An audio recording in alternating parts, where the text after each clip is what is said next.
think it's time for you to have your lysergic acid. Drink this down and...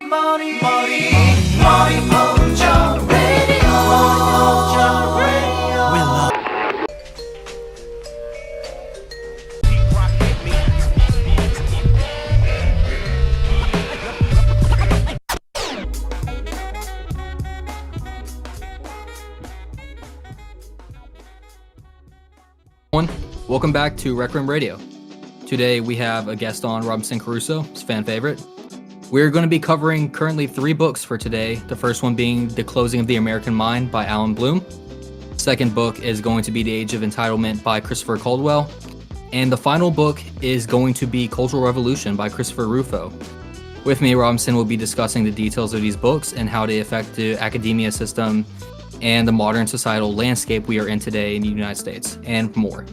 We would also be briefly touching on other novels that aren't included in this list, and I'm glad to have him on the show. Robinson, you care to introduce yourself?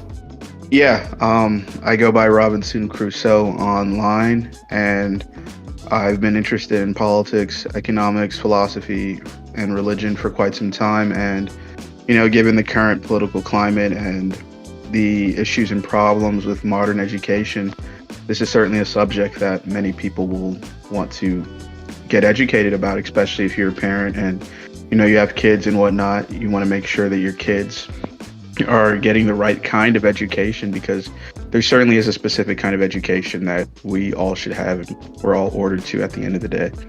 All right, and thank you very much for being here as well. So for our first book, The Closing of the American Mind by Alan Bloom, would you care to give a brief overview of this novel for those who may not be familiar with it? And what motivated you to read this book, and what were your initial impressions? So to start off with the motivation and the impressions, you know, in the 20th century was a pretty unique time for the West in particular. We saw the rise of socialism, fascism, a dramatic change in how we educate students and whatnot. You saw the left and the right pretty much go in insanely different directions, and given what's going on in the 21st century as of right now, you kind of wonder what happened, you know, in particular, looking at how we, you know, operated in the 19th century in the West in comparison to the 20th.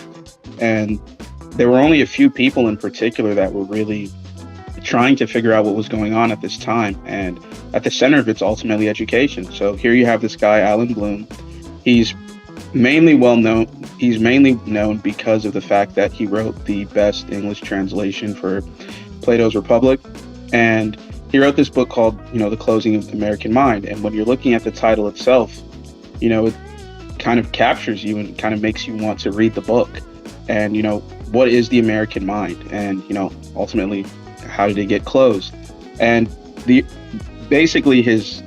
main point is that we went from being a society where we were open to the truth, and ultimately went to a society that decided to reject that. And we ended up getting dumber. In particular, when you're looking at, you know, college students that graduate, whether it's undergrad or they just finished getting their master's, or people that had decided to go through and get a PhD, these people that are quote unquote intellectuals, they're nowhere near as smart as the intellectuals we have of the past. Despite what you want to say about someone who was left-wing in the 20th century or someone of the past, like, let's just say someone like Hegel, that, you know, when you go back and read anything from him, you'll think to yourself, okay, like, you don't really like anything this guy has to say, but he's a brilliant man.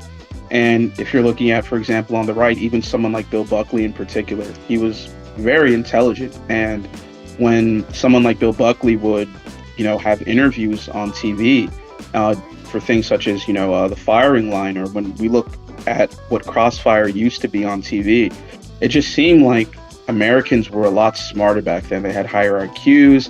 They were able to pay attention to more complex political subjects, and it's just lost as of right now. Just all you have to do is just turn on Fox News as of right now, or CNN or MSNBC, and it's just like, what are they feeding us at the end of the day? Even some of the talk show hosts such as Tucker Carlson, overall, it does seem to some extent that the material that we're getting from these people, it's just dumbed down, it's watered down, and Alan Bloom is getting to the reason for why this is occurring in the closing of the American mind. All right. And my question for you then would be, do you think that's almost, in a sense, paradoxical, where we're in a time and age where we have internet access at our fingertips? We could find anything we want, and we have, you could argue, the most people going to colleges and university, yet we're getting dumber. How would Alan Bloom square this, where we're now living in a society where people are, getting intellectually dumber, but back then, less people went to these universities and they were more intelligent? Well, there are a number of reasons for why that would occur, and during the time when Bloom wrote this book, it certainly wasn't. I don't think he predicted that we would become this dumb, and I don't think he could predict the rise of us just getting information online. And while we have access to all of these texts nowadays, you would think that we would get smarter, but we're actually getting dumber with the free flow of information. But the way that this occurred, which is really what Alan Bloom is talking about, is the fact that we went from a society that focused on, what the truth is, what's the good, what's beautiful, what is just, to ultimately being a society where everything is just colloquial speech, where we are now saying things like, well, what is your opinion on this? And, for all of us, we went through K through 12 education. Some of us went to college and whatnot. We can remember in our classrooms where we were never really talking about, what the intention of the text was, whatever we were reading, or whether or not this author or this writer or this thinker, philosopher, whoever got this actually right. It was always just, what is your opinion? So that implies some form of subjectivism, some form of relativism that exists. And when we're thinking about education in particular, especially higher education, there's going to be some, ethical component there, because these are the people that are supposed to be the future movers or the educators of the world. Higher education is, a central institution in society.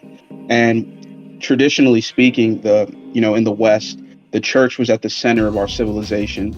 And the earliest churches ultimately, not the earliest churches, excuse me.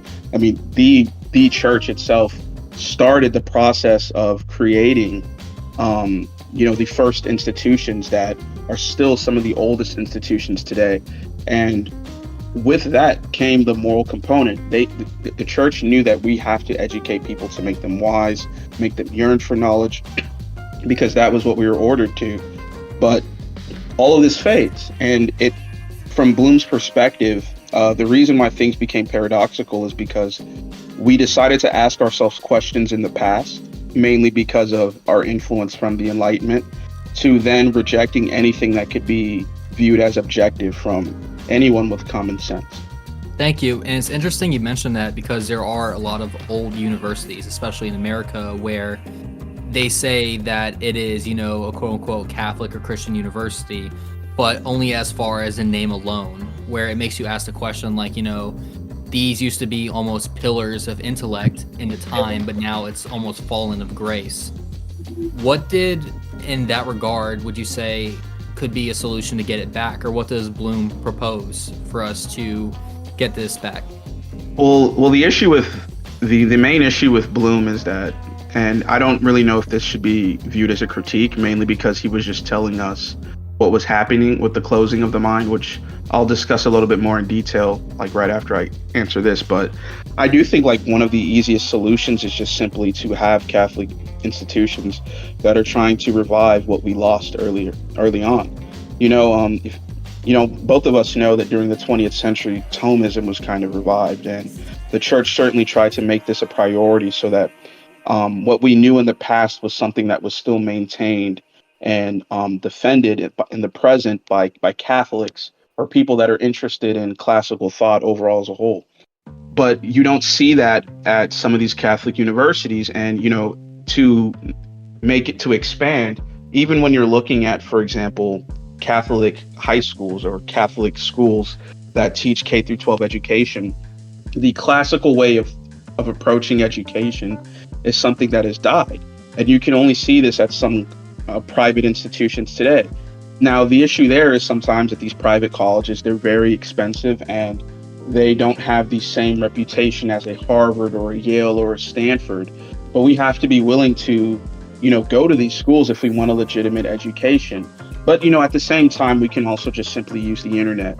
There are tons of books that, were written in the past, whether it's Plato's Republic, Aristotle's Metaphysics, or even, books that are just the introduction to the scholastics and whatnot, or when we're looking at, older political texts or older, texts on economics and whatnot, ethics. They're, readily available and they're pretty cheap, but we just don't take the time and the effort. So telling people that we should do this should be the priority. But to get to what Bloom is really trying to do with this is that the central point of the closing of the mind is ultimately that the Enlightenment did more harm than good. The teleos of the Enlightenment was to, of course, enlighten, but it ended up leading to people just casting doubt on the traditional revelations that we got from our ancestors, that we can't just trust tradition. We can't just assume these things to be true. We can't just accept it. Why don't we criticize certain things? And the West, in particular Americans in the past, we had a prejudice for our ancestors where we knew what they were saying was true. That was the view of many of the people during the 60s in particular that were trying to restructure education to advance whatever cause they had. So they told us to doubt the truth ultimately, but to really just doubt our ancestors because there is no definitive truth. And that's what causes you to become open-minded. But you mentioned it earlier, how it does seem like we're really living in a paradoxical world where, even how we're approaching education seems like a contradiction. What really happened is that we ultimately closed our minds and we were unwilling to accept the truth. We were unwilling to take into consideration certain ideologies or the reality of this world. And that allowed for the secularization of education. That allowed for different forms of ethics to, permeate the minds of people that went to college. That led to the rise of the left, because when you're looking at the 19th century in particular, this country wasn't left-wing by any means. If at best you could find someone who, if they, for example, were anti the gold standard, they may be pro-silver standard or bimetal standard. But if you're looking at that in comparison today, that person would be viewed as a reactionary. So we were staunchly a very conservative, very right-wing country. But then when the left ended up in power over education, the shift became clear, and ultimately that is what led to us having an actual closed mind. And we weren't open to the truth. We weren't open to any position that was synonymous with what we valued in the past. I like how you mentioned that too, because you could see in the dialogues of Plato as well, where Plato and Socrates, when they write, they're mainly discussing their predominant antagonist, if you will, being the sophist. And what their critiques of sophism, is that these people are not here to search for truth or logos. They're here for a moral relativism, as in they don't have any firm grasp or grounding. It's just kind of bending it to quote unquote win arguments or discussion. And I agree with you in the sense where you see a lot of that dies, where people almost throw away or put on ideologies like it's a jacket or it's a coat, being like, okay, I like this one now because I could win more arguments, and less of I like this because it brings me closer to the logos or the truth.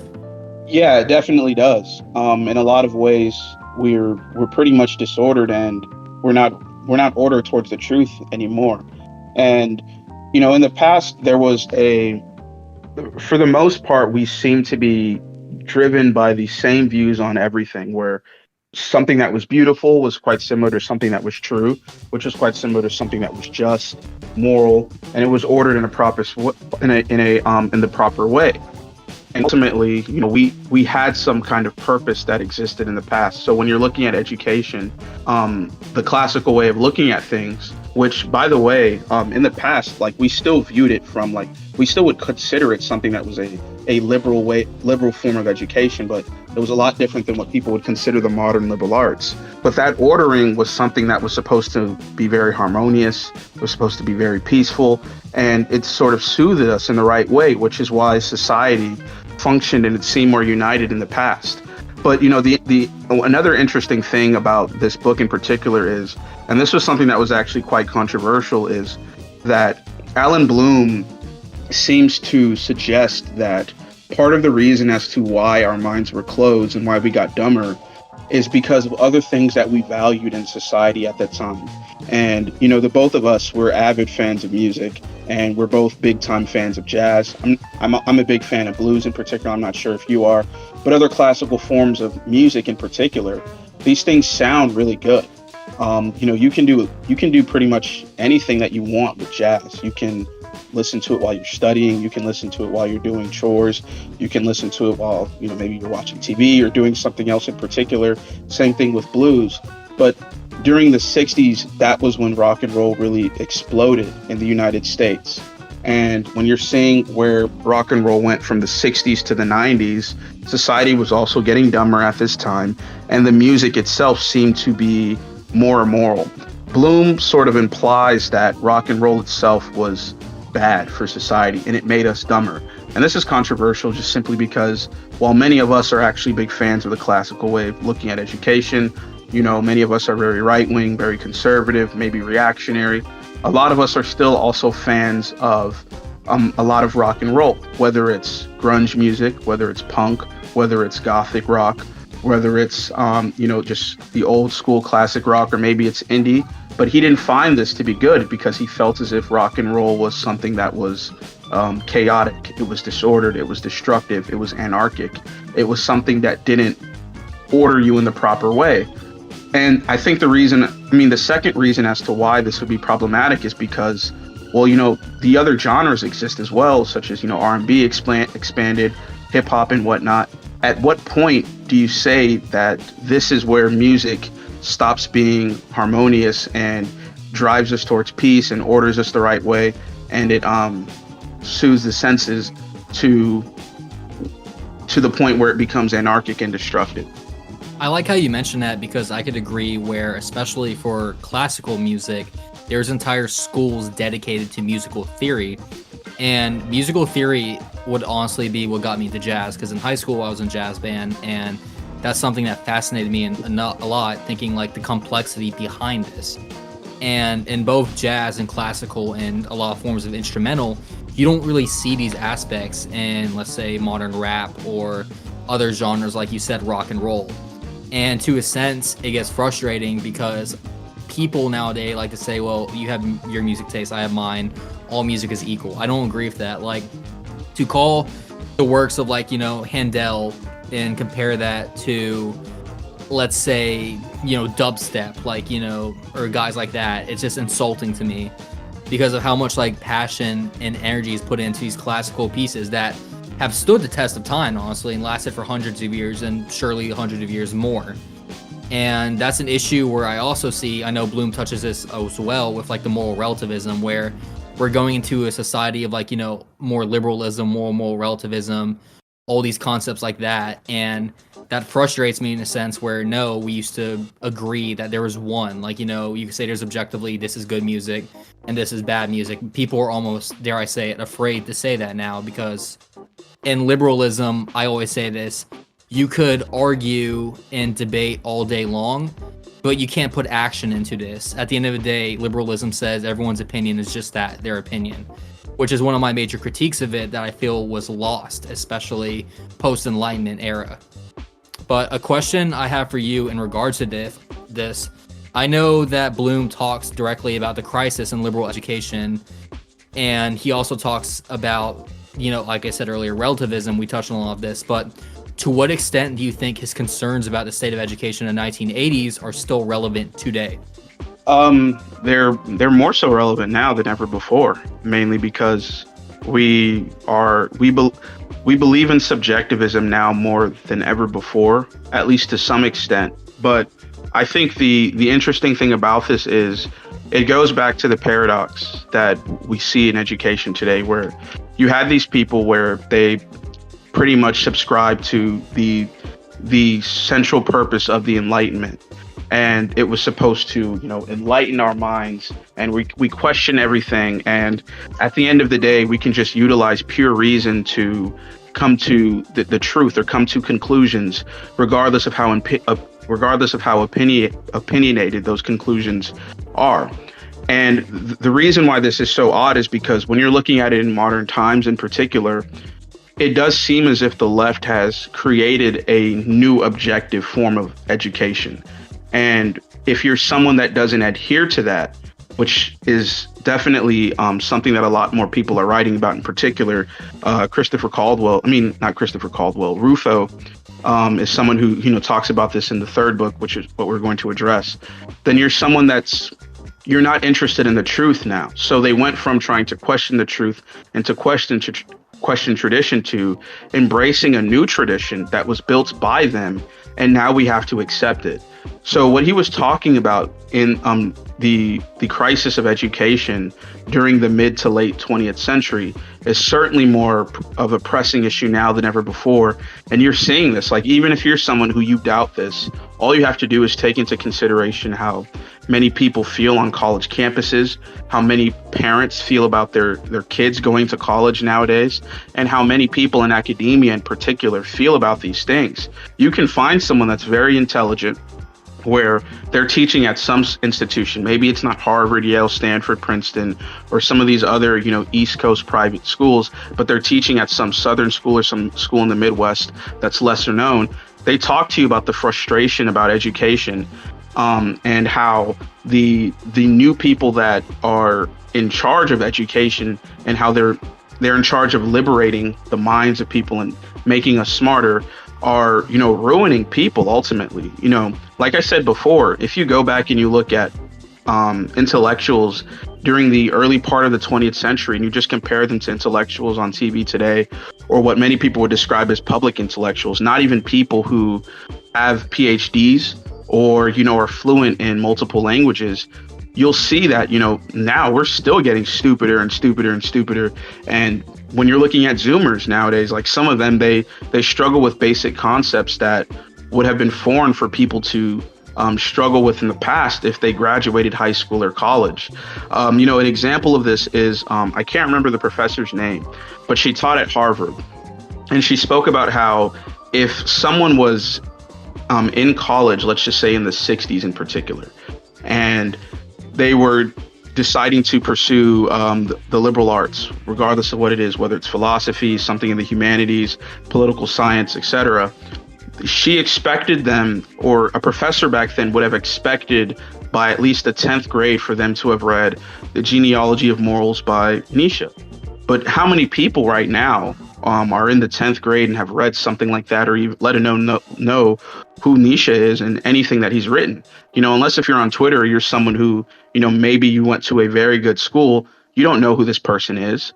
I rarely know people my age or people younger than me that are doing things like that. So it's a real issue as of right now. And like I said before, higher education is at the center of our civilization. It's at the center of our society. And if those institutions aren't educating people the proper way, well, we're pretty much screwed. All right, thank you. And one more thing I want to touch on in regards to the closing of the American mind is two questions. One is, in your view, how has this book influenced discussion about education, culture, and intellectual life today since its publication? So that's my first question. My second is, in regards to this novel, are there any particular ideas or arguments from the book that you find especially impactful or thought-provoking? Well, I would say that I think that this book was one of the precursors to many of the books that came out later on, one of which we're going to talk about later. Richard Hanea, I haven't read his book, but he also has a book about how we've pretty much wokeified everything in particular. And then when you're looking at, even some intellectuals today that would be considered moderate, they're still now, they're now writing articles or essays, or they're talking about how you're not really getting educated if you go to college, and they're really frustrated with the students they have. And at the same time, it does not seem as if these students really care about education. They care about advancing their own ideas and whatnot. So I think that that's the biggest issue that he's really hitting at. What was your second question again? I forgot it. No, it's all good. My second question was, are there particular ideas or arguments from the book that you find especially impactful or thought-provoking? I would say that the main thing in particular is the fact that when we close our minds to how we're getting educated, we're ultimately becoming barbarians. And when we have a situation when we're actually receiving the proper education, we end up becoming more civil. It, like I said before, it soothes our soul, it orders our soul in a proper way. And I definitely think that while Bloom isn't really supposed to give us solutions to, much of what we see, that's the role for, I would say, theorists overall as a whole. It just seems like Bloom was just a decorated writer who just valued education.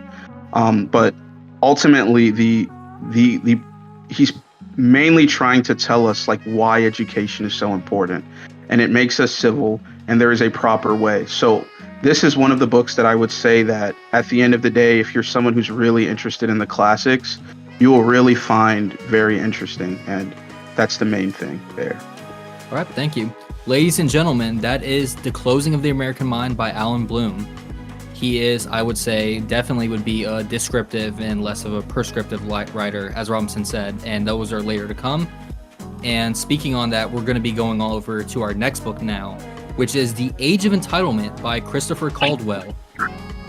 And for this book, I'm actually looking forward to it because it's one to be reading recently. I've been recommended numerous times, especially by mutuals of mine like Marcel. In this book, can you provide another brief overview of The Age of Entitlement for those who may not be familiar with it? So what is this book about, and what is it different from the prior? Okay, so this book, it's not really focused on education, but when you're looking at, for example, the significance of the Civil Rights Act of 1964, you begin to see how we screwed ourselves in so many ways, and it's definitely one of the best books that the right has produced, I would say, in the past 15 years. So the overview of this book in particular is that he's trying to show us that the United States effectively lives in two worlds, where on the one hand we have society pre the 1960s, and on the other hand we have this new age society. And ultimately the 60s was more than just simply trying to liberate African Americans from the black codes in the South. It was something that effectively became a way for us to replace the old Constitution, one that was dramatically influenced by, Edmund Burke, John Locke, and a bunch of other philosophers, to one that was radically influenced by the New Age bureaucrats that would infect the minds of everyone. And he talks about a lot. He talks about the role of the women's rights movement, the role of Reagan in particular, and what was going on during the Reagan era, and whether or not he could actually do anything about this. What was the significance of Nixon in relation to all of this?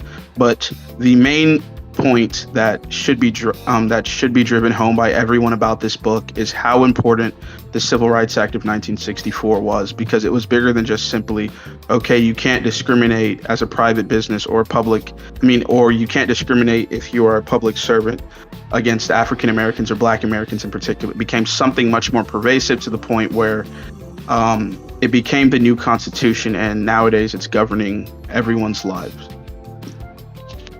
And we could see this as well, almost getting pushed more to seeing like how much you could say the left is squeezing the 1964 Civil Rights Act, in the sense of, for the Supreme Court case with the baker who refused to make a cake for a gay couple.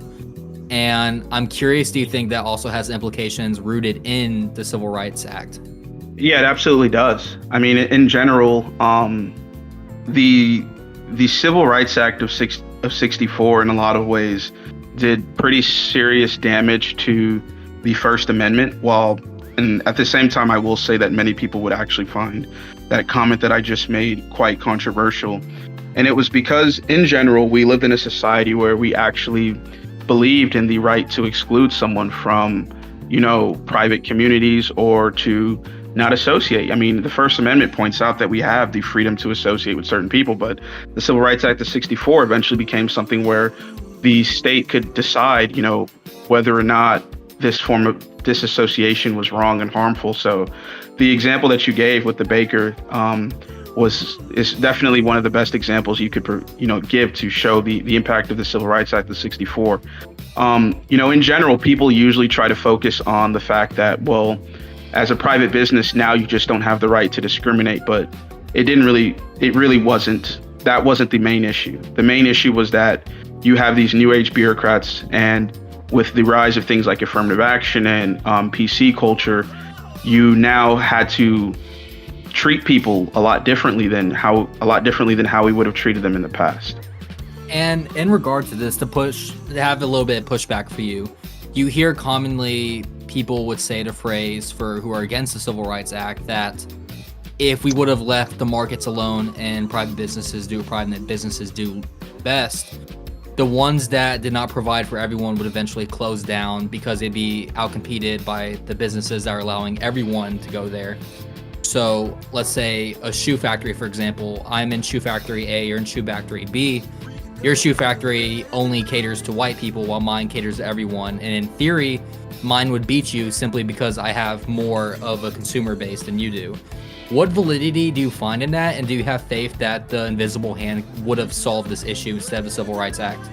I think if we're looking at it from the private sector, if we're worried about discrimination in the private sector, then the market over time would have certainly adjusted for that, where you'll have white business owners who are trying to discriminate against blacks, basically being punished by their evil ways, and they're not really trying to make the profit that they could have if they're pretty much serving everyone. But the issue there is that, in a lot of southern states, on two levels, it was quite difficult for the market to correct this issue. On the one hand, you have locally people just discriminating even or bullying others that, for example, would have served a black person.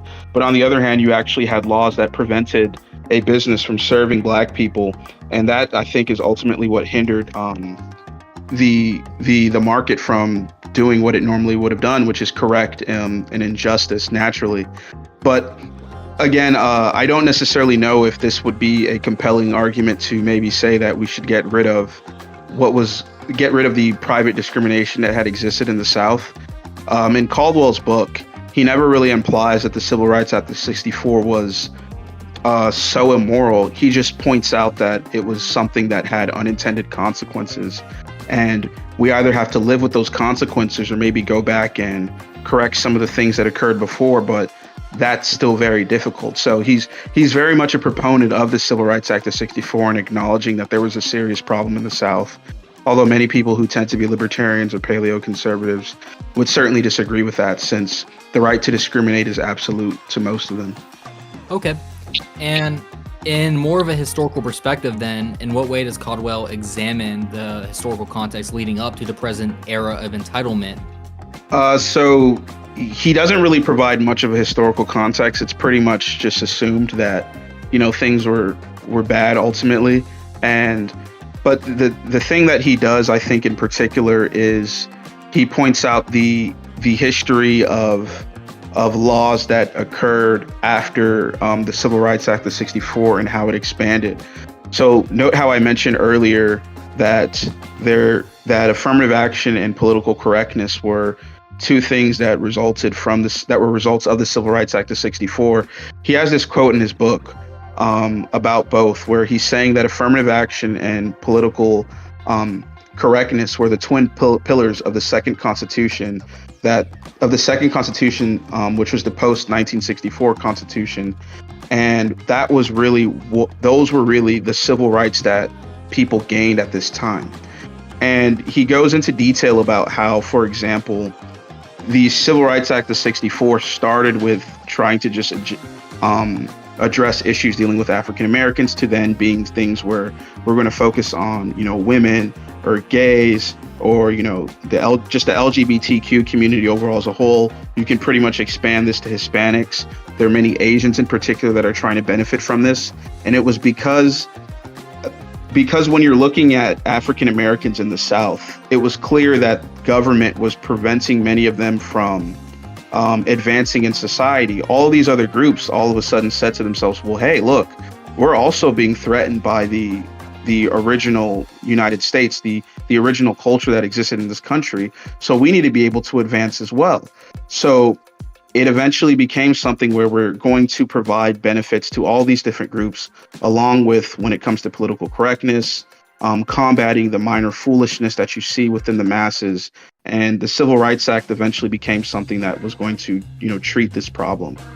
But he does also point out that the original intent was that we were supposed to order our country back towards the colorblindness that was supposed to be the Declaration of Independence, since clearly for a long time we weren't that. Okay, sounds good. And you touched on that and identity politics, and I was curious if you could elaborate or expand a bit more. How does Caldwell address the role of identity politics in the Age of Entitlement? And are there specific cultural shifts discussed in the book that you find particularly noteworthy? Such as, I'm not sure if this is in the book, but I know Rothbard talked about a big issue was Jim Crow laws, where you have government stepping in and putting these rules in place instead of letting the free market or the people choose. What's your thoughts on that? So it's interesting you bring up Rothbard because, it definitely was the state coming in and choosing for people, what we actually had to believe. But the real reason why this became an issue is because you had leftists at that time who they basically rewarded themselves by being members of the bureaucracy and then expanding the bureaucracy and then force feeding a new form of education, like we mentioned before with academia, to the masses or people that were going into higher education. And then all of a sudden you have these people who are getting educated who then want to then become part of the bureaucracy. So the issue just continues to manifest because you're rewarding people that, you educated and they decide to submit to the way the system was working at this time. Now, as for the issue with culture in particular, I think the main reason why this was a concern is because, like I mentioned before, in the 19th century, we were certainly a country that adhered to capitalism and we adhered to, Jeffersonian values. We were very much more Burkean and Lockean than we are today. In 1929, which I think is really the start of all this, you saw a huge transition in terms of us having certain kinds of elites that I think you and I would both be fans of. And that transition to, new elites with and a lot of this really just started to emerge during FDR. So from the 30s to the 60s, you now have these new leftists that are starting to invade every institution and then force feed everything down to the masses. And it effectively created a new culture. So when we're talking about the cultural problems just overall as a whole, I think we have to take into consideration like the role that you see with changes in who's at the top and what they're doing just at the end of the day. So it's tough for us to, as people, say, well, we don't actually like this when the people that are quote unquote more intelligent than all of us are telling us, well, no, this is not what you should believe. And that was really how that was really what created, I think, the cultural decay. Now, Caldwell doesn't really talk too much about culture just overall as a whole and the importance of culture. He's just trying to present like the historical impact of like I said before, the Civil Rights Act, the women's rights movement and whatnot, and what was going on during the Reagan era. And the one thing that I think he does point out strongly, actually, when it comes to Reagan during the 80s is that when we're looking at why so many people are starting to notice this right now, it was because Reagan was sort of the stop between the two worlds, where he was able to, for the older boomers, give them what they wanted while also not really doing enough to piss off the new elites that would be in charge post-Reagan. At the same time, you're having a conservative movement that's pretty much just unwilling to address any of this or do anything about it, if that makes sense. No, it does definitely. And it touches on as well in the book how he mentions generational dynamics, where he explores that there's different generations perceive and engage with such entitlement. And I was going to ask you if you could elaborate a little bit more on that, especially because you mentioned, FDR to Reagan and sort of this evolution of like generational views from the boomers to like what we could say now perceived as zoomers, where how does it evolve over time in a sense? Well, I mean, part of the reason is just simply that different generations are to some extent going to have different values than, generations that precede them or generations that come, after them and whatnot. But another part of it is also just simply when we're dealing with certain, I guess, economic problems or social problems, every generation feels entitled to get something.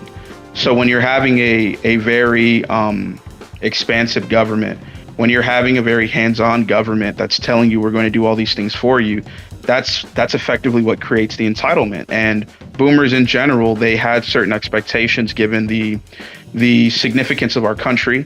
You know, we lived in the United States at this time. We were the greatest country on earth, and we were the greatest civilization, the greatest empire, and ultimately we had certain expectations. And many of these expectations were things that they just didn't get at the time. So it was pissing people off. Meanwhile, you have people younger than them, and they have these new expectations, and it's because they're listening to new people, new intellectuals, and they're telling them these should be your demands. At the same time, you're having different groups in society amass power or decide to get more active and involved in the political process.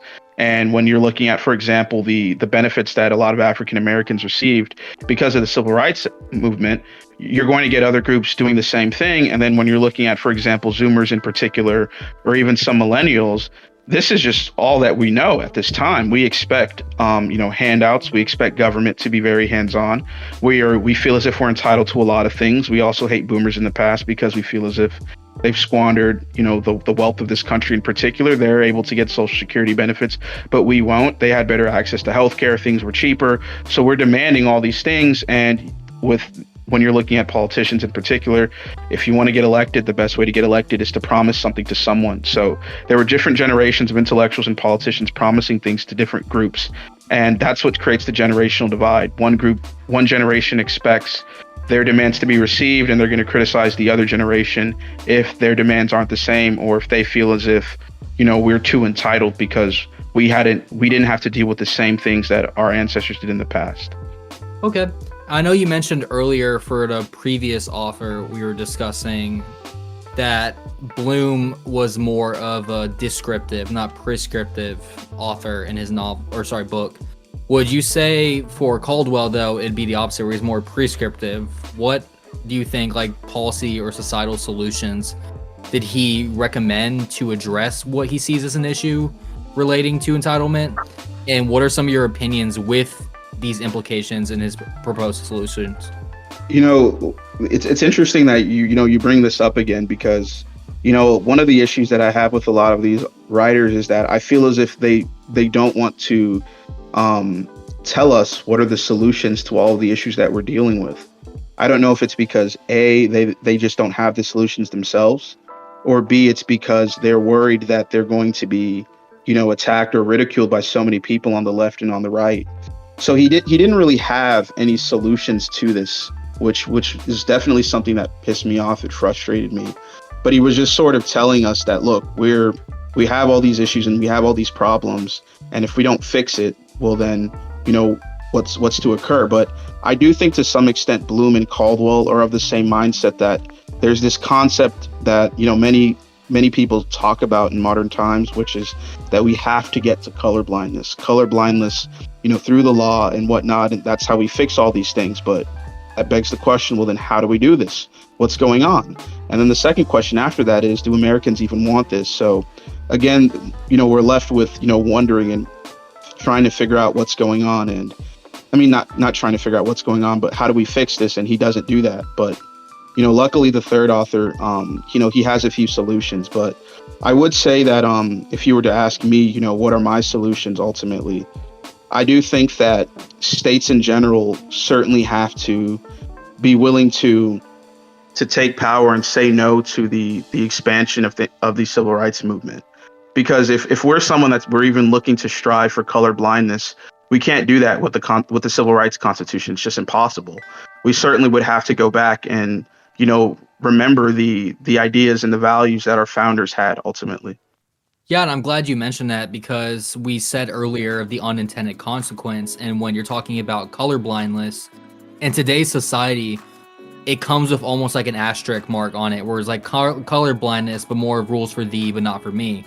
And a good example for this is how we see in universities like Harvard, for example, they have funny enough, a black-only graduation celebration or black-only zones where you're not allowed to enter unless you're this, racial color. And even worse, when it comes to affirmative action, there's currently an ongoing lawsuit that I believe just finished recently where Asian students were complaining to Harvard due to affirmative action because they were predominantly the ones getting into Harvard.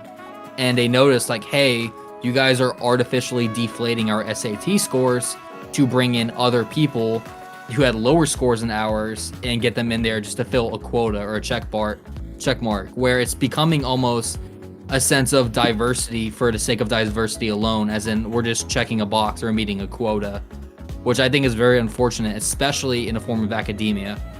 Yeah, definitely. In a lot of ways, that's kind of the only thing that they can really do at this point. Mainly, they basically have to continuously cater to these new groups, or these new groups will try to find someone else to advance their own agenda. And I think the one thing you're starting to see is that when kids feel as if they can't get the education that they demand, or kids feel as if they're being discriminated against, it sort of, begs the question, well, is discrimination really a bad thing? Or is it more along the lines of discrimination for me, but not for thee? And when you have a situation like that and parents are now all of a sudden becoming angry or frustrated, and academics are starting to point out that, this has just been an objective failure, the system begins to crumble, and they have to figure out a way to address all of the concerns that, so many people have. And it's a lot harder for us to, make this point or sell this point when it comes to things such as academia, because someone can always make the argument that, well, this private school didn't really have to accept you, which is true. I am sympathetic to that argument. Harvard doesn't have to accept some of the students that they would be willing to, that they would have been willing to accept, 60 years ago, given their scores. But when you're now affected by, what kind of jobs prospects you will have, or whether or not you can, you will have a certain level of income, that's when people really begin to get frustrated, because now you're messing with people's livelihoods, you're messing with people's families, and it's difficult for communities to be willing to accept the new age way of looking at things.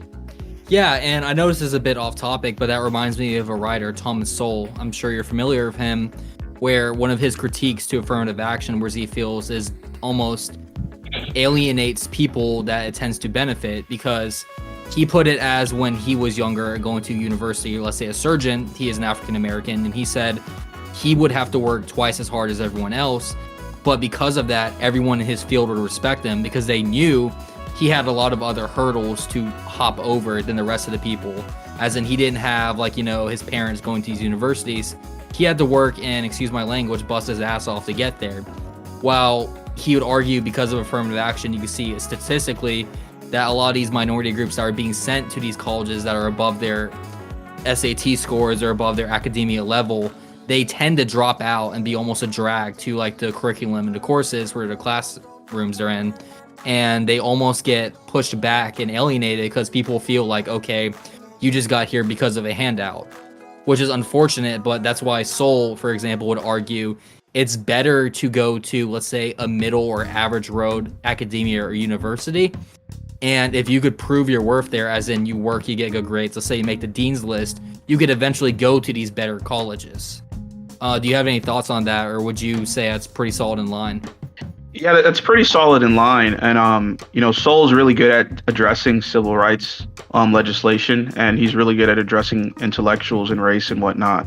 But, that argument was always really strong, and I don't think the other side really has a compelling case against it. But there are a couple of other things that I think we have to unpack when we're talking about this, which is that even when we're talking about many of these minorities that are going to these well-known institutions, a lot of them weren't actually ever discriminated against. In the case of Black Americans in particular, a lot of the beneficiaries are people that weren't descendants of, American slaves. A lot of them come from Nigeria, the Congo, Ghana, wherever. And it sort of begs the question of, are you just simply looking to hire, a black person, or are you actually trying to address the injustice that occurred for African Americans overall as a whole? But another issue, I think, in particular, that which is something that I don't necessarily think Soul talks about too much, but a lot of other intellectuals talk about, is the fact that maybe these people just don't care, because at the end of the day, you definitely need minorities that are in power in order to tell minorities, well, we have your back at the end of the day. And with this comes the view or the belief that no matter what happens, you're always going to get a benefit from them. Okay. Thank you for that. It was actually pretty insightful. And my final question in regards to The Age of Entitlement by Christopher Caldwell would be, do you have any personal reflections you'd like to share? How has your reading of The Age of Entitlement influenced your own understanding of contemporary American society? And are there any specific ideas or insights the book posed to you that you found particularly thought-provoking? Yeah, like I said before, I certainly think it's one of the best books that come from the conservative movement over the past 15 years in particular. I think the main insight that I got from this, which I think many of us were able to conclude on our own, but Caldwell put so eloquently, was the fact that we kind of live under two constitutions now. So when you're having the civil rights regime just overall as a whole, and you're trying to enforce the ancient regime's way and culture, it's impossible to do so, because there's so many people alive today that they live under the new constitution, and they have no respect or understanding of how things worked and operated in the past, and things just continuously get worse. Add that to the fact that for 100 years, the conservative movement's pretty much done nothing to stop the left, and in many ways have absorbed much of what the left believes, to the point where nowadays you can even see, for example, the new right engaging in political correctness and engaging in affirmative action. It really makes it very difficult for us to, do anything about it. So, I would say that was his biggest insight. There was something else that you had, I think, brought up in that question, which could you remind me of again? Because I wanted to really talk about the insight, but yeah. Yeah, I was going to ask you, my first question in regards to that was, how has your reading of The Age of Entitlement influenced your own understanding of contemporary American society? And the second question was, are there any specific ideas or insights in the book you found thought-provoking? And you answered that with there's two, under constitutions. But along with the first, how would you say this book has influenced, your view of contemporary American society? It influenced it mainly because I started thinking about laws and how politics works from different lenses. Traditionally, the both of us, we come from a pretty libertarian background. So we're always viewing things from an economic perspective of the role of natural rights and whatnot. So traditionally, when it comes to the Civil Rights Act of 64, I was thinking, well, government just shouldn't be able to force business transactions. So if I'm a white person who just wants to discriminate against a black person and having a private business, there's nothing wrong with that. And there's still some truth to that, but that's honestly the weakest case against the Civil Rights Act of 64. The main issue is that, like I said before, it created this new culture, this new identity.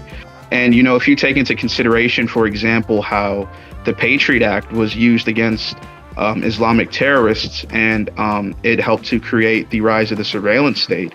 And now you take into consideration how the left is able to spy on Christians, spy on, Catholics that attend TLM, traditional Latin Mass, or to spy on a president, to spy on politicians, while at the same time talking about how, many of these different groups are the largest proponents of fascism or domestic terrorism. It now presents a new lens, because, you could go back and look at the Patriot Act and just simply say it was unconstitutional. It gave the executive branch too much power. But then when you're applying it to now, well, no, the Patriot Act basically gave rise to a new way of looking at terrorism, and also a new surveillance state in which we could use this, we could weaponize, actual foreign terrorism and use it against our enemies domestically. The insight from the Civil Rights Act made me start thinking about things like that in particular.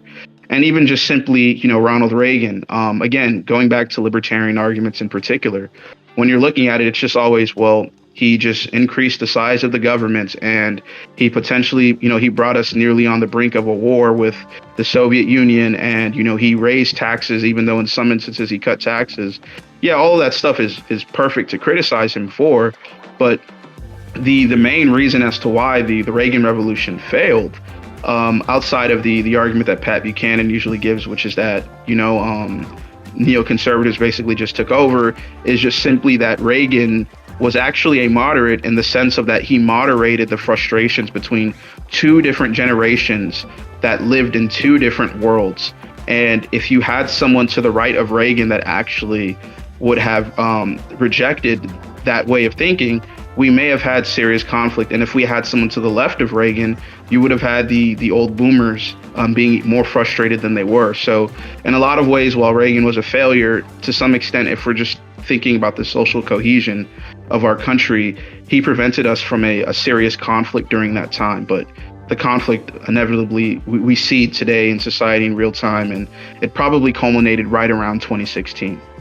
And that's something I've personally thought about, because I think I've spoken to you this offline as well, where I'm at an impasse at the moment if I want to still hold on to a lot of libertarian ethics and theories, and how do I balance that with the fact of cultural, things being conquered almost and taken over, where it's almost like this passive, non-aggression is being stepped on by people who are rolling over and saying okay, but this is new age of liberalism is going to crush it. What would you generally say to other right-wing libertarians in the sense that, what would you prescribe for them? Should they hold on to that, or should they evolve in a sense, or move on with a lot of their views? They need to move on and start touching grass. All of the libertarian theory does not matter when you have no power. The side that wants to be left alone will always lose to the side that uses power and wants to crush its enemies. This is just simple politics 101. It sounds really dark, but it's normal. That's how things work. It's the essence of politics at its core. It's not supposed to be something moral or immoral. And when libertarians just think that they can take a neutral approach to virtually everything in the public sphere, they shoot themselves in the back. When you're looking at society just overall as a whole, they're not interested in these esoteric ideas. Many of them are very valid. Rothbard, when he talks about, what the state is, the essence of the modern day state, I completely agree. And we certainly should try to remove that from our lives because it is inherently immoral, inherently unjust. But at the same time, when we're talking about the role of culture in particular, libertarians just love ignoring it. I mean, we could just see over the past week, some of these libertarians were, for example, defending the whole Satanist thing in the public sphere. But it's just this is ridiculous. This just shows that we've degraded so much as a society. And when you don't have people that, for example, are anti-left the way they are, doing anything about it, it really presents serious problems. So while it's true that the state is an issue, while it's true that taxes are a problem, while it's true that money is a problem, when you're not approaching it from a cultural perspective, none of this stuff matters. Cultural matters to people. Identity matters to people. And when we're dealing with the conflict and where pretty much one world is governed by a certain perspective, which some people would describe as a worldview, and the other world is governed by reality, ultimately, at the end of the day, one side has to win. And I certainly want to be on the side that is governed by reality and push back against all this. And if libertarians don't, then they either need to touch grass and wake up or just simply stop talking about politics. Would you consider that to be a very Machiavellian approach, out of curiosity? Yes, but there is a Machiavellian case for libertarianism, which is why so many libertarians started moving on so many issues, at least during the 90s in particular, the late 80s, early 90s. I mean, Rothbard's an example of this. He was very much influenced by someone else who, if you ever have the time, you should read. One, because he's controversial, and pretty much any book that's written by a right winger that's controversial is a must read. And his name is Samuel Francis, and he wrote this. Well, it was really a collection of essays called Beautiful Losers about the failure of American conservatism. But then he wrote a second book about Leviathan and its enemies, and that book was pretty Rothbardian in many ways. But Rothbard started moving the needle in particular on things like culture, which is why some of his darker writings in the 90s were structured the way they were, where he was talking about things like unleash the cops and, take back the streets and, saying that he doesn't really care where the bums go and whatnot. So culture is important. And if you're not someone who's of the paleo-libertarian ilk, you're not really someone who's willing to do what must be done in order to fix all the issues we have in society right now. Same thing with Hoppe as well, but that's given. Okay, sounds good. Okay, so we just finished talking about The Age of Entitlement by Christopher Caldwell. And now we're going to be going over to our third and final book. It is Cultural Revolution by Christopher Rufo. And this book is interesting to me, and I've heard many things about it, but I'd like to learn more because I may be adding this on my reading list as well. So could you give the audience an overview or introduction to Cultural Revolution for those who may not be familiar? Okay. Yeah, and I would say that in terms of books that were released from this year, 2023, this is probably the most significant book if you're trying to figure out the issues with modern American culture and the vast majority of the social problems that we're dealing with. I believe earlier in this interview, I mentioned how there were a lot of writers that were very much inspired by Alan Bloom's The Closing of the American Mind. And, over time, you've asked me, well, has anyone prescribed, anything to deal with, all these issues or problems? I think Rufo basically explains why education is so bad, who are the players, how this is working, and the danger better than anyone, mainly because he presents it in real time, policies that were implemented, and the inevitable strategy of the left overall as a whole. Alan Bloom certainly didn't do that. He just pointed out we were stupid.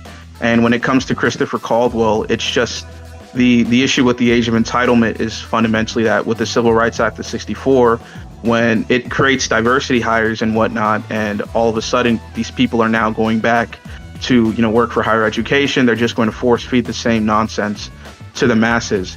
But in terms of Christopher Caldwell's book, he's basically telling us right now that the bureaucracy, what we all know as DEI, what the new left is doing ultimately is to influence the education of this country in a way that prevents us from ever valuing tradition, religion, the philosophy of individualism or liberty to some extent.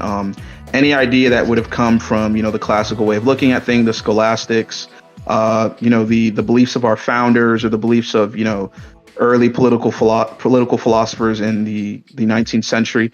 It prevents all of this because the left is fundamentally woke, Marxist, communist, socialist, progressive, secularist, atheists that hate everything about this country and want to destroy it from within. I mean, it sounds like I'm just dealing with a conspiracy theory, but no, in real time, this is actually what's occurring, given how they're trying to educate us. So in a lot of ways, that's just a central thesis. And then ultimately, how do we deal with this at the end of the day? All right.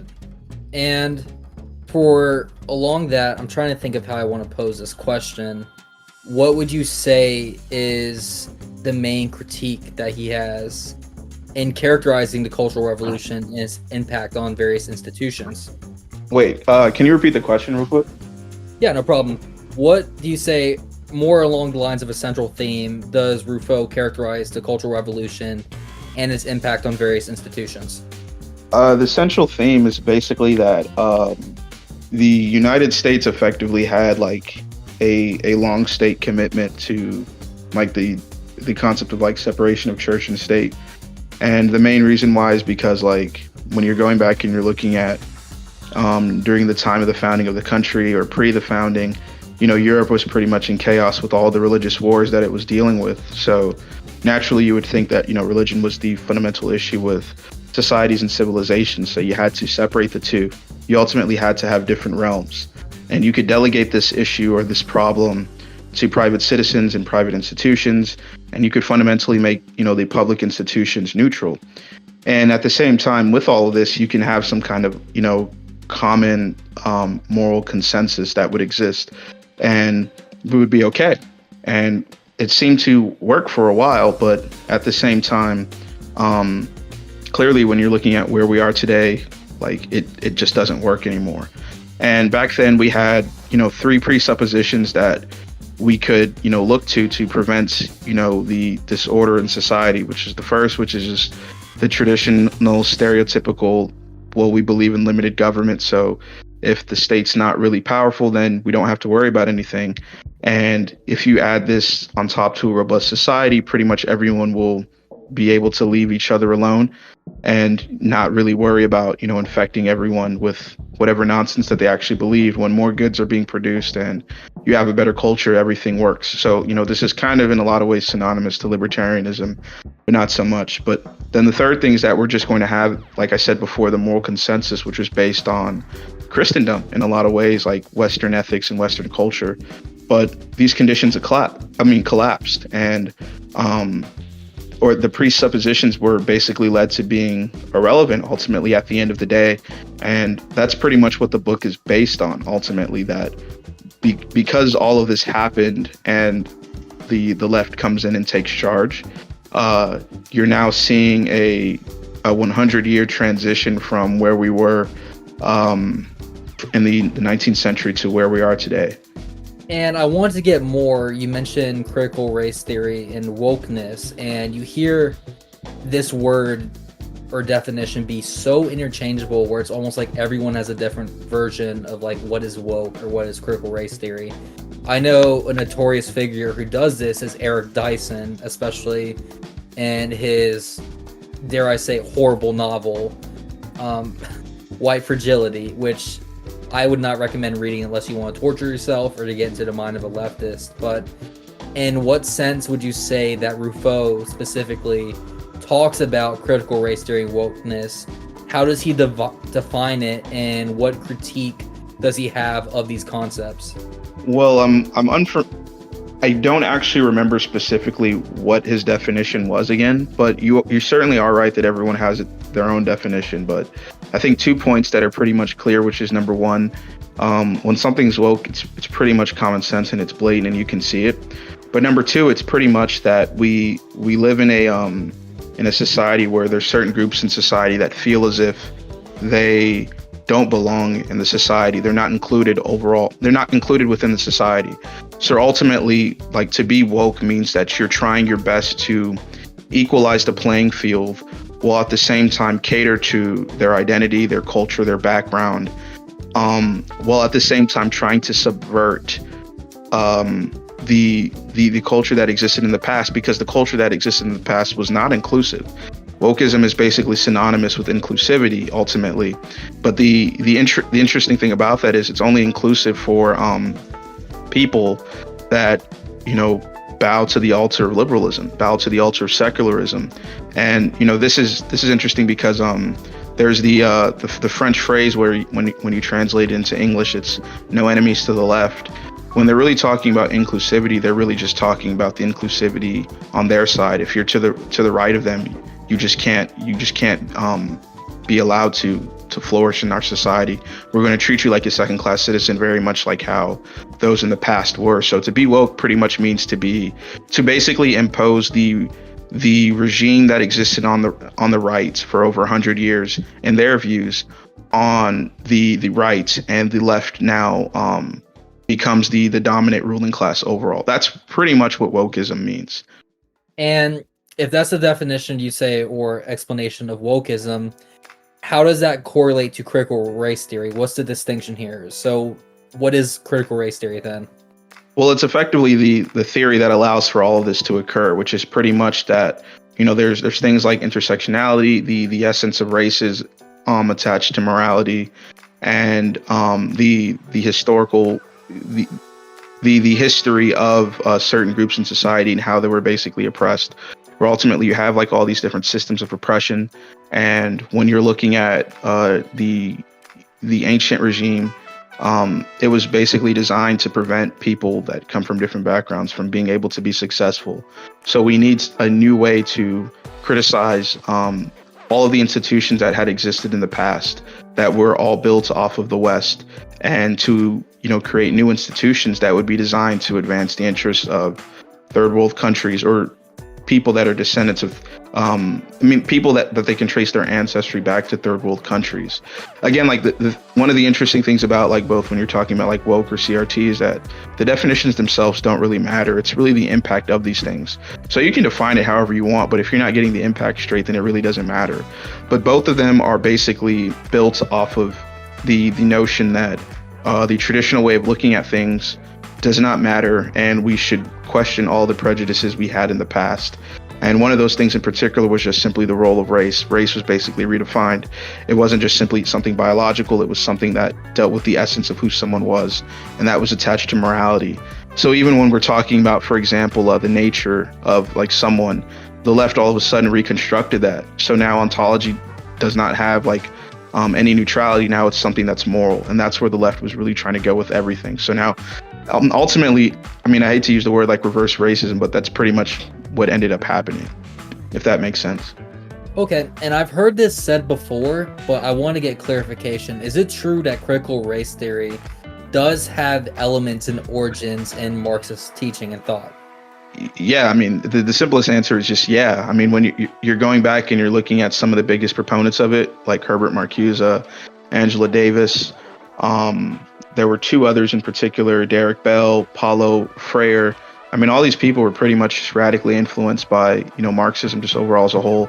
But, when we're talking about Marxism, everyone's really talking about, Marx in particular. But when you take into consideration leftism and, progressivism, communism, etc., you also have to factor in Hegel as well.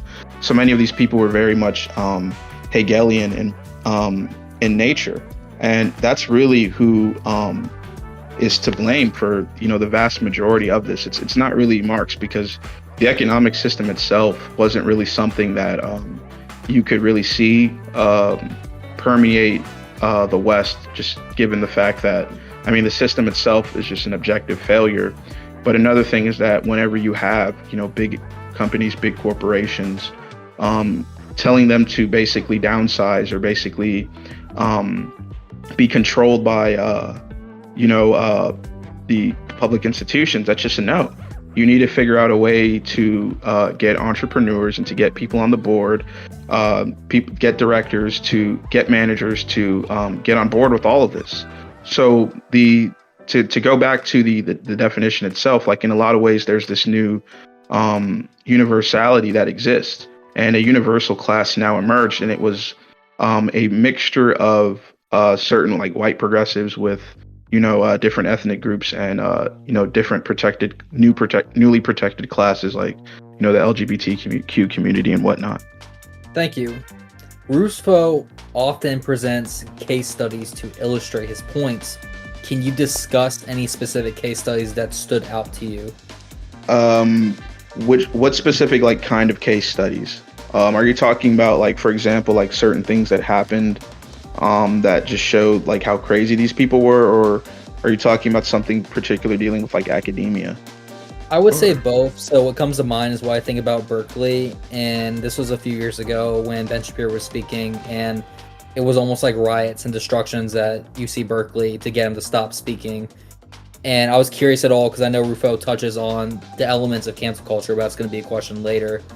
Would you say he had any interesting studies or discussions on historical things of this nature? Yeah, I would say that the best comes from like Angela Davis, mainly because like, excuse my language, but she's basically just batshit crazy. She was a revolutionary to the core in the sense of that she was perfectly willing to use violence, very much like how the French were during the French Revolution, to get what she wanted. And she was so batshit crazy that even people that she was influenced by, someone like Marcuse in particular, they did not want to do this. They didn't want to kill people. Well, at least to some extent, But in the case of Davis, she was the one that popularized the whole like "kill the pigs" rhetoric. And when you're looking at, for example, post the Civil Rights Act, you're seeing like these new revolutionary groups emerge and whatnot. In particular, like the Panthers, and they were perfectly willing to, like I said before, perfectly willing to use violence to get what they wanted. So Angela Davis was literally someone where she was, trying to shoot cops. Like if you're that crazy to the point where you're literally waging war against institutions, like literally, then this clearly presents a serious issue or a serious problem. But because people have common sense, like when you have armed combatants, they're going to assume that this person's like a terrorist or a de facto terrorist, and they're going to not accept, your values or your views, and you now have to pivot how you're going to influence the minds of the masses if it can't come by force. So revolutions can pretty much, like we both know, come in two ways. They can come naturally the way the American Revolution did, or they can come very destructively, and that's what the intention of the Panthers were. So while many of these people were radically influenced by someone like Hegel or Marcuse, and these are brilliant minds, like make no mistake about it, these people were very intelligent. The proponents of these ideas, they hated the West so much that they wanted to burn, loot, and destroy it to the ground. And it wasn't just simply like stealing from the wealthy and then giving it back to, the masses. It was more so, no, I want to hang the wealthy and become the new people in power. And that was to some extent the story of Black liberation.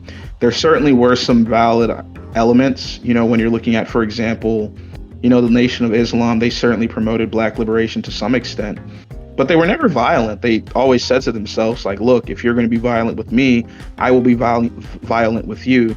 But when it comes to Davis, she was just like, no, I want to be violent and I want to shoot, kill, destroy, and do all of these things. And she's literally not in jail right now, and she's a millionaire, and she can still give speeches on college campuses and get claps by all of these people with pink hair and whatnot. It's ridiculous. That reminds me very much, and going back to academia, but even K through 12, where I feel a lot of history, especially surrounding the civil rights era, is very, I'd say, whitewashed. And not in the sense that leftists would say it, but in the sense that, hey, there was a lot of things under the cover that weren't really addressed. Like, I don't consider figures like Martin Luther King Jr. to be a hero, or the extent that he was pushing very much socialism. That does not get talked about at all, almost. And in a way that for the Black Panthers, like in academia, or even in like high school, I remember in 10th grade, they're saying the Black Panthers were this cool revolutionary group, and what they do is that they would keep the police in check by standing around just holding their guns, and that's it. And I remember in my free time researching more and finding out that the Black Panthers would actually abduct people that they feel were spies in their groups. And there was one instance where they actually abducted an autistic high schooler who they thought was like a journalist or a spy on them.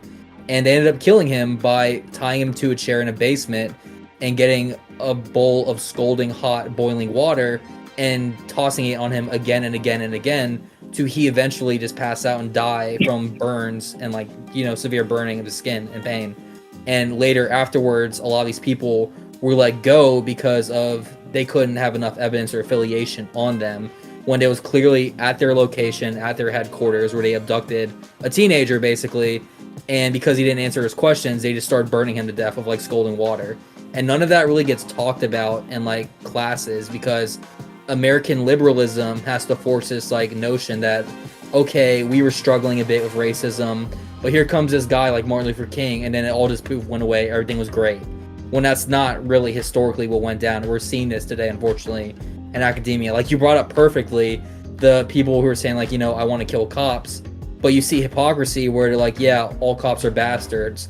And then events like January 6th happen where they're screaming up and down, where the police, where the institution, we need the cops now to like shut this down, where it's almost rules for thee, but not for me. Yeah, it definitely is rules for thee, but not for me. It goes back to, what I mentioned before, which is that there's just fundamentally no enemies to the left. And this was harder for intellectuals and some people that were in power in the past to accept, but as power expanded into the hands of the left, they were more willing to, abide by this. So in modern times, if, for example, someone who's a minority ends up, committing a violent crime, ultimately you're not going to see, that person slandered the same way. For example, they were someone who was white, or maybe someone who was a minority and very right wing. So that's certainly the truth. As for the civil rights revolution, since a lot of what goes on in this book is just based on this. when you're looking at, for example, MLK in particular, you definitely, brought up a lot about how he was a socialist in particular. A lot of people don't even know the fact that he was certainly someone that said that, if we don't get our way, we may have to use other means. But he wasn't really willing to mention that frequently. And it makes sense because at that time, many people, they weren't willing to, abide by the values that, he abided by. And if you're looking at public approval from 1964 to like 1980, Reagan really wasn't, not Reagan, MLK really wasn't that popular. There were many people that felt as if the CRA was acceptable to some extent, but many people, they didn't like the way it was, implemented and the negative effects 20 years later. And, I bet that, like, if you're looking at, for example, someone like Malcolm X versus MLK, if there was like a serious study done back then, they probably would have said that Malcolm was probably a bit crazier, but he was more tolerable because he was pretty well spoken. He basically said, look, if you attack us, we'll just attack you. But he was very much just focusing on his own community and whatnot. Meanwhile, MLK was trying to radically change the system in a way that many people were unwilling to accept, in particular Northerners, because it wasn't Northerners that, saw the discrimination. So to attach this to, what was going on later on with the Black revolutions that emerged, many of them, they certainly do trace their roots back to Malcolm X. In a lot of ways, I'd make the argument that Malcolm X was more influential on the Black community than MLK, especially when you're looking at, for example, hip hop. The obvious example is just simply like Tupac. If you're reading his lyrics in particular, they're a lot closer to Malcolm than they are Martin. If Malcolm X was a rapper, he probably would have been Tupac. And to be a little dark, he probably would have had the untimely death that, unfortunately Tupac had. Rest in peace to both, since I'm still a big fan of both. But you could see this in the culture just in general. So the Panthers just literally, I believe it was 4 or 5 years later after Malcolm was shot, they pretty much start to flourish. You see other Black militant groups like the Black Guerrilla Family and whatnot. And these were sort of the earliest gangs, and some of them had like decent intentions. They were trying to feed their community, and it's the reason as to why sometimes even today many people don't, and many people in their cities don't necessarily criticize gangs the way others do, but eventually became something where they were so radicalized that everyone was warring with each other while also warring with what we would describe as the regime. And it got very controversial because liberalism is something that once you take a dose of it, it's impossible to, once you take a dose of it and you are voluntarily willing to take the dose while also submitting to the ideology, it's nearly impossible for you to pick yourself up out of it or bring yourself back to the right or bring yourself back to moderation. There were a couple of people in particular that that were eventually able to make the shift. There was one prominent Panther.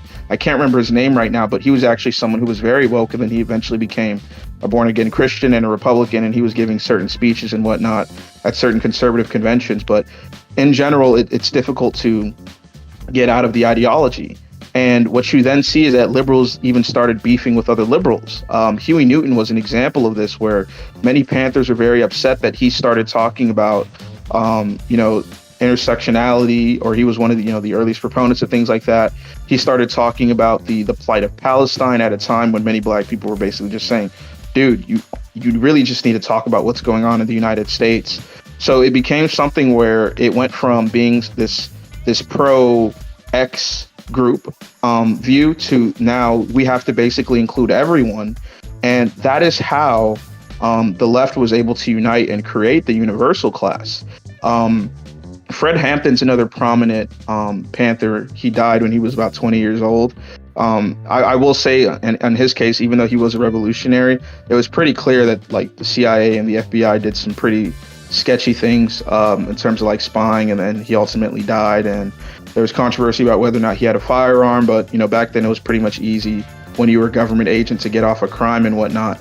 But he started the Rainbow Coalition, where you saw different ethnic groups unite. He was able to get, these people who were living in Appalachia, white Southern Appalachians, who were populist and felt as if the system was working against them, to ally with him. And these were people who, they, to be blunt, probably didn't really like black people back in the day, along with Puerto Ricans and others. And you see how this now translates into what the left is doing in modern times, where pretty much every group in society is against the right. And basically to be right means to be white. So, that's part of the reason as to why many people feel as if, the cultural battle we're dealing with is pretty much a pro-white versus anti-white war. Would you say that groups, and you just said, right wing is like, to be pro-white is to be pro-white.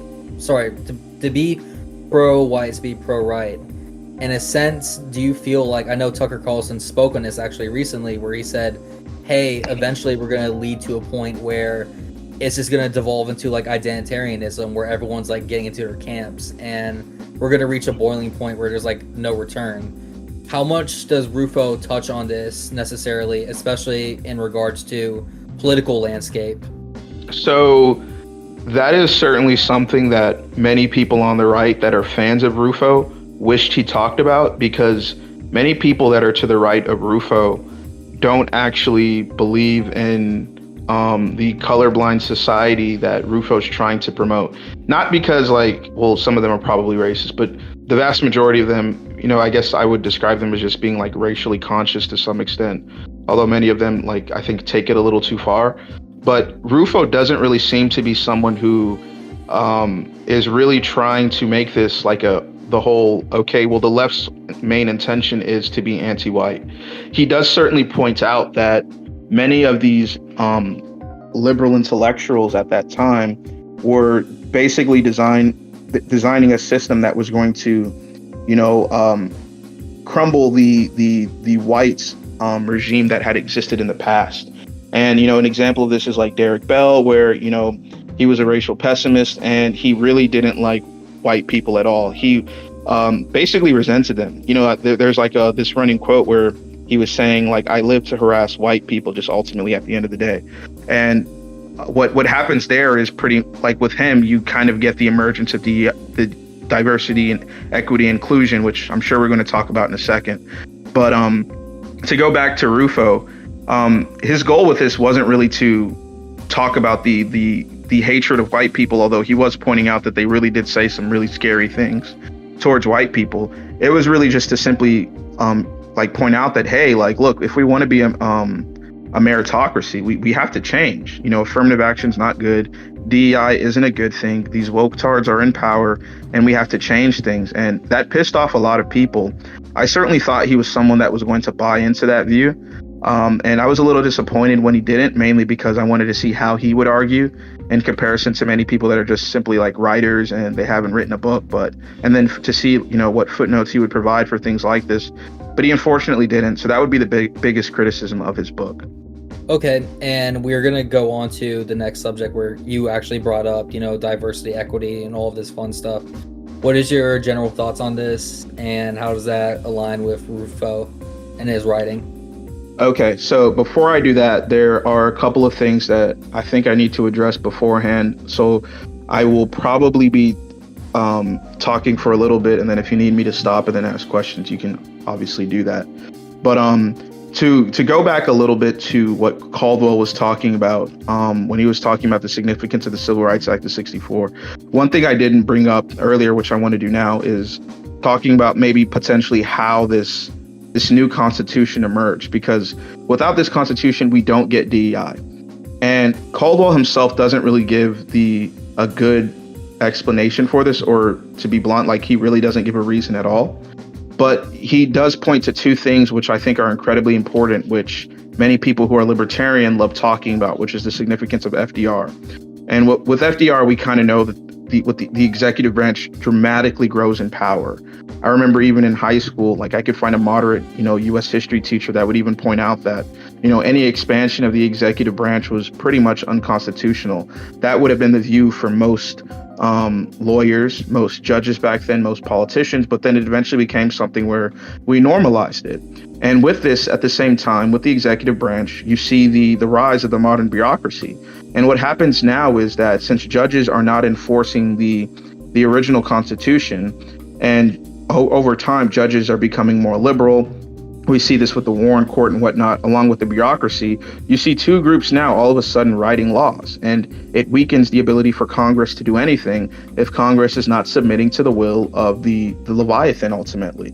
So when I was bringing up how like we had three things to kind of keep us together in check and to flourish as a society, one was limited government, two was the robust society, and then three was basically the basic Christian morality that we had. You pretty much saw like the destruction of all of this occur, in real time during the 20th century. And, the first way that this occurs is just simply because the right just unapologetically starts moving to the left. They're shifting the Overton window. Rufo talks about how there was like a 100-year campaign to sort of reduce the size of government. But to be blunt, I don't think Rufo is willing to just admit that the right was just not right wing. They were insufficiently right wing. They went from being reactionaries, hardcore conservatives, to basically being moderate liberals or centrists and whatnot. So that's why the ability to reduce the size of government failed. So you can now have institutions like DEI emerge. And with civil society being in free fall for a decade and the social fabric decaying, it leaves a void because the left is unwilling to accept the moral consensus. You and I both would admit that liberals in general tend to be pretty atheistic, secular. They're not Christian. They don't abide by traditional values. They now have their own agenda. They have their own vision for how we move forward. And this was their opportunity. And to go back to the whole notion of, the separation of church and state, because liberalism is secular and because secularism is not a religion, technically, there was an opportunity for them to go into power. And with this, now secularism emerges within the bureaucracy, but it is its own religion. We know this to be true. And at the time when this was all culminating in the 60s, no one could really think that this was a good thing back then, because the government was never intended to be this invasive in our lives. And at the same time, mandating who we have to associate with, mandating all these hires that we see in modern times. So the left effectively had to do something, which they basically get from Mao Zedong, which is that with Mao, there was this long march through China, but with the left, there was pretty much a long march through institutions. And people like Angela Davis in particular, they were radically influenced by Mao Zedong. Many of these leftists in particular, they even went to China to see what was going on during that time so they could see how to strategize and, do what they wanted at this time. And that was how they were able to capture the bureaucracy over time, where they realized that the road to power wasn't through the democratic process. It was through basically getting hired, being a part of the bureaucracy, while focusing on higher education in particular, and trickling these ideas down to the masses, while at the same time expanding their power in higher education through creating new departments. The humanities stop really being the humanities. That creates the rise in gender studies. That creates the rise in, for example, things like African American studies. And because of two things in particular, we get to where we are. The first is that with the right decided, like I said before, to cede ground. They did this because it goes back to that Ronald Reagan quote, which is that government is the problem, not the solution. We can't use the government to advance our own agenda. When you're looking at it in modern times in particular, many people would say that, well, if we do it, then they're going to do it, and we can't just do the same thing that they're doing because we have to be principled. You cede the ground that way, and it normalizes the secular culture, and this effectively becomes, the ideology of the state. And at the same time, because, like I said before, they adhere to this notion of no enemies to the left. Our enemy is literally the right. If you're someone who's conservative, ultimately you now have to moderate your views or adopt the philosophy of the left. And what you see with that is the closing of the mind, and effectively, because we can't use the power of the state, they can. So how does this all culminate within DEI? DEI was basically an extension of affirmative action in many ways. Like I said before, it was pretty difficult for them to get their way when it came to invading people's private lives. But in terms of like the public sector in particular, it was pretty easy since, all these people were members of the bureaucracy. So DEI basically became the fulfillment of affirmative action. And, an interesting thing about it with DEI is when you're looking at, like, for example, if you were to consider like the Latin way of saying this, if you were to consider it a word, day, Rufo points out that, well, in Latin, day means God. So when we're talking about, for example, the left being secular and how they're able to do, everything that they're doing right now under the banner of secularism, because secularism isn't a religion, what they're actually doing is creating a newly religious society, and DEI is basically the priest of this. It's to be blunt, like literally the Melchizedek of the left. And diversity itself, when you're looking at just simply the abbreviation D, what diversity really meant is that we need people that come from different backgrounds, but at the same time, they're not diverse in terms of their ideas. When it comes to equity, it was effectively to tip the scales for the groups that are part of the newly universal class. So to be blunt, it's pretty much, in the eyes of a lot of these people, anyone who's left is someone who we're going to basically tip the scales for, and anyone who's on the right or anyone who's white, we're going to punish. And to be the inclusion aspect is basically, it's based on this idea of repressive tolerance, or like liberating tolerance. And this concept was developed by, Herbert Marcuse, where we need a system that systematically excludes, ideas that are not inclusive. So anything that allows you to discriminate or associate, if you're a private individual, was something that we had to reject. We needed something where we could help to promote egalitarianism to the core. So the inclusive aspect, the inclusion, the I, it was fundamentally anti-right wing. So again, like I said before, leftists are rewarded with protection, and at the same time, people that are right wing, they can't get certain jobs, which is why many people that we know at this point, no matter how intelligent they are, even if they have a PhD in some of the social sciences, they can never work at some of these higher institutions and whatnot. And when like I said, actually I didn't mention this before, but if we're looking at higher education just overall as a whole, no one really cares what someone at some, low tier university says, unfortunately, even if they have a PhD. We care what people are saying at the Ivies, the public Ivies, some of these Southern schools like Vanderbilt or Duke University, the Western colleges like Caltech, Stanford University, you have schools like MIT. We care what people that go to those institutions are saying, and the leftists are the ones that are pretty much including everyone that is left-wing to be employed by these schools, and no matter their credentials. It's it's basically the antithesis of a meritocracy. The best example of this is if you're someone who's supposed to be a professor at Harvard University, you would expect that if they have a PhD and they're an academic, they'll have 50 peer-reviewed articles. Literally the president right now, who's being accused of plagiarizing, well, now it's been proven to be true. She had about 4, and that was it. And she was able to basically get the job. And the way that they were able to do this without any backlash from so many people is, it goes back to the whole notion of original sin at the end of the day, where, our original sin was that we were discriminating against certain ethnic groups, and they were going to guilt and shame people for not addressing the quote unquote injustices that we saw in the past. So if now you have a new moral compass and everyone's pretty much embracing it, well, then how do you fix this? And the goal of DEI is basically to just pump a bunch of liberal babies that are going to basically run our society. And if you're someone who's right wing and you just simply want to be left alone, there's really nothing you can do unless if you have some institutional power or you have counter institutions that can prevent this from occurring. Yeah, and that goes back to what you were saying as well in regards to the I just want to be left alone crowd. That's not going to get us anywhere. It's going to make the problem worse. And historically, too, I'd say ever since FDR, it's kind of the analogy of the frog in the pot of water, where over time is gradually being turned up more and more and more until the right, if you will, is literally getting boiled alive, and we don't even know it yet because he's just been acclimated to the water.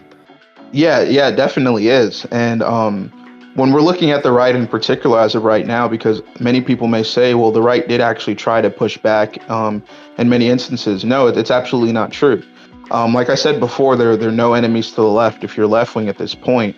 When the right starts shifting leftward, and they start adopting the rhetoric of the left in many ways, which is where the whole famous quote from Michael Malice comes, which is that conservatism is just progressivism driving the speed limit. What eventually happens is that the right starts to exclude right wingers as well, and neoconservatives started doing this, during the 80s. I brought up how the Reagan Revolution in a lot of ways didn't do what it intended to do.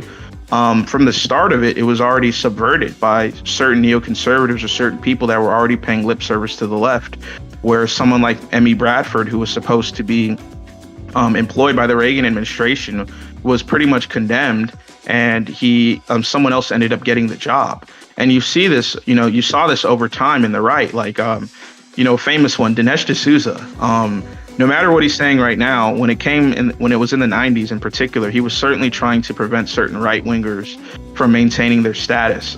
He was the reason as to why Samuel Francis is basically just a forgotten man on the right, unless if you're someone who you pay very close attention to a lot of these, more hardcore right wingers. And he was going around saying this guy was racist, he was anti-Semitic, and all these other things, when that really wasn't who he was.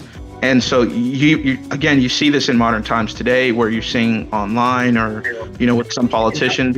A quick question along the lines of this: does this sort of fall into the line of no enemies on the right? Would you more or less agree with that philosophy, or would you reject that? You mean like someone like Dinesh D'Souza, like ostracizing people, or? I mean, I know what no enemies on the right means, but are you asking me, like, is that the reason as to why some right wingers are pushing back now the way they are, or are you talking about something else? Yes, along those lines, like, is that the reason some right wingers are pushing back? Because I know, especially for us Catholics in our sphere, and me as well, I butt heads with Nick Fuentes and his crew a lot because I don't like their message or vision of the church. And that's why at times I'm trying to find a balance between, do we really have no enemies on the right, or are there some people we should ostracize or kick out? And for D'Souza, I felt like it was uncalled for, but for other cases, I'm wondering, like, when do us as right-wingers draw the line between they're our in-group and they're our enemy? So, I mean, I'll be blunt. I subscribe to some extent, at least, to the no enemies on the right mentality, mainly because, I mean, our numbers are just really small. And I do think that the main issues that we have on the right with legitimate right-wingers and reactionaries are issues that we certainly can resolve internally, instead of trying to, adopt the forceful rhetoric of the left, where we're basically going to call everyone racist or, homophobes and, all these other things. But that is definitely why so many people in particular are beginning to subscribe to this, because they see the left do it, and then they see right-wingers punishing right-wingers, and it's just like, well, how do we do anything at this point? Like, who are our friends? I mean, in a lot of ways, the left is very much Machiavellian. They're very much a belief. They very much subscribe to the notion that there is a friend-enemy distinction that exists, and their enemy is the right. But on our hand, our enemy is just literally like, well, look, if you disagree with me, or if you're inconsistent, or if you're a cultural degenerate, then I don't really want you to be a part of my movement. But at the same time, many of these people actually have legitimate concerns. Now, in your case, when you're talking about someone who you're bumping heads with, he's certainly a questionable individual.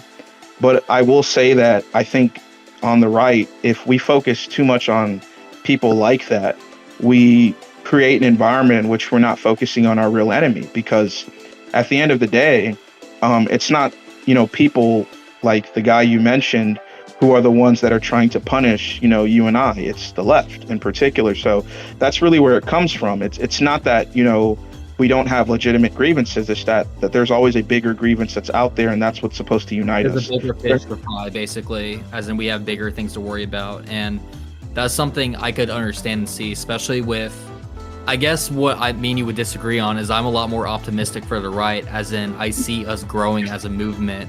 Like, we already dominate what is, like, meme culture. We dominate a lot of, like, niche circles.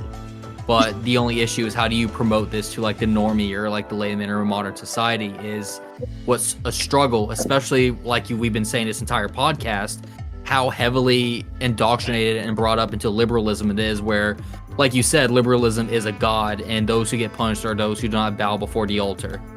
Well, I'll be honest, I'm not really a fan of like the meme culture, mainly because I do think if we do have to take into consideration possible problems on the right, there are certainly some sketchy memes, if you know what I mean, and there definitely are things that we have to be cautious about. But I think the big thing here is that at the end of the day, the left they know how to win, and they've been winning for 100 years, and they're united with a couple of key principles. You know, number one, they're anti-Christian. Number two, they're anti-West, which is pretty much the same as being anti-Christian, but they'll consider it something differently, in the sense of that, like, to be Western also means to be that you're a proponent of capitalism.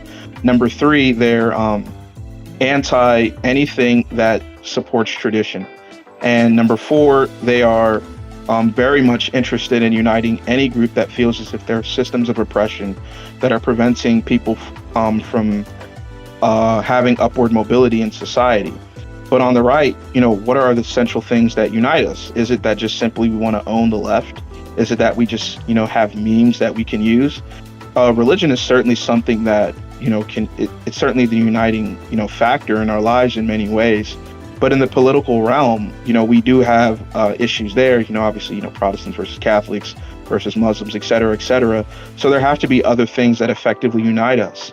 And I think if we're people who feel as if our enemy is, the left, our enemy is the state, our enemy is the regime, our enemy is secularism, then those are things that we can culminate behind, and we'll be able to win.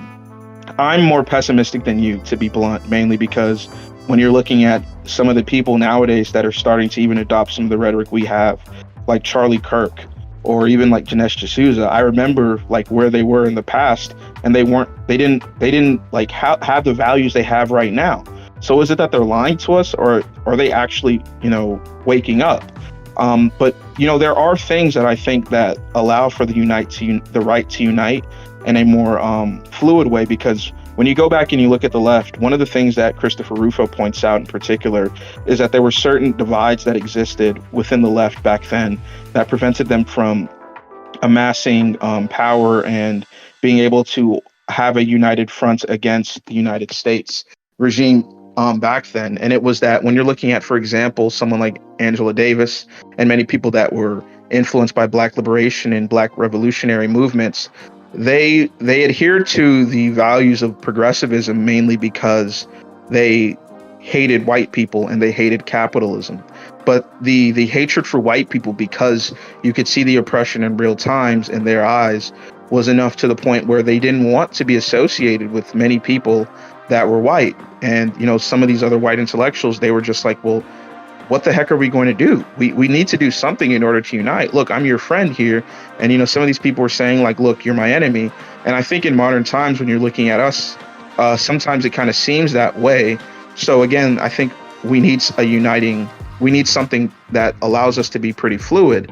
And since the both of us are libertarian, I think, or at least at one point were libertarian, and dived in those circles, we certainly know that there was a mixture or fusion between many libertarians and paleo conservatives, where you had people like, Murray Rothbard starting to understand the importance of the culture war.